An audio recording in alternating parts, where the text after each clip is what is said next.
آسټرالیا انډیا ته یو ډېر غټ شکست ورکړو چې دغه میچ دوران کمنټیټرانو د پاکستان د ټیم صفت وکړو او د انډیا ټیم له یو کمزوري ټیم وي په آسټرالیا کنډیشن باندې.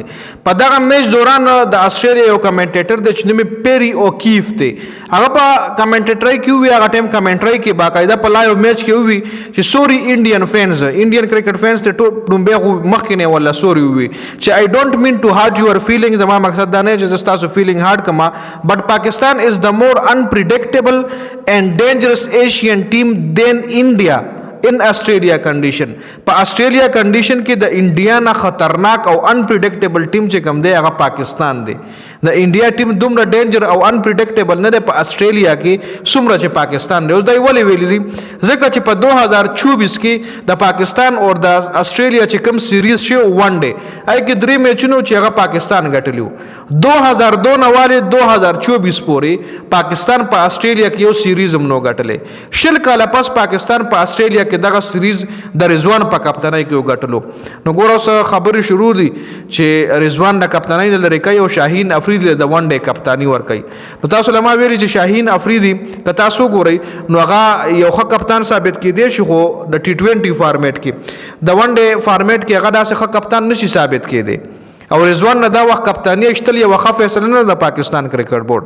هغه مونږه هغه سیریز باندې خبرو کو کم چې ریسنټلی د پاکستان ټیم په آسټرالیا کې ګټلې وو نو هغه کې درې ون ډے میچونه چې ډومبنه ون ډے میچ آسټرالیا وګټلو پاکستان ته پکې غټ شکست ورکو. څنګه پکې شکست ورکو چې پاکستان کړو 203 رنزونه او ټول ټیم په 203 رنزونو په 47 اوورونو کې اوټ شو.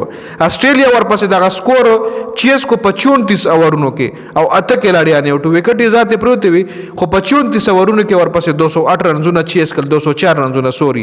نو پاکستان په دې میچ کې شکست خوړو او دې میچ مین اف د میچ چې کومو میچل سٹار کو ځکه هغه زیات وکټ د پاکستان اشتلې وي.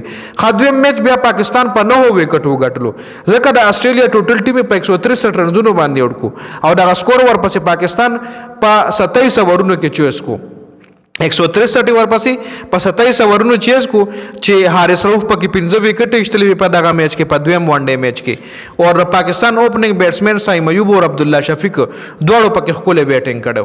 نو په اتو وکټو باندې په 9 وکټو باندې صرف یو کلاډي اوټ او 163 ورپسې پاکستان چیز کړ دویم میچ ته پاکستان وګټلو.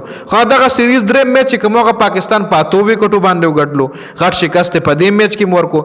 په دغه دریم ون ډے میچ کې پاکستان د آسټرالیا لوبډله 140 رنونو باندې ټوټل ټیم آوټ کو چې او د پاکستان ورپسې دغه سکور چې کم دی په 27 اوورونو کې ورپسې دغه هم چیس کو 143 ورپسې پاکستان وکړ او دوه کلاډیان د پاکستان آوټو.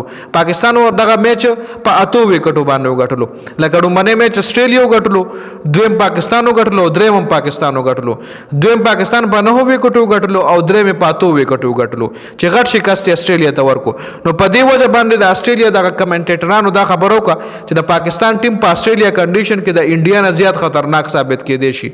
د انډیا نه زیات خطرناک دی انپریډکټیبل دی او ډینجرس دی.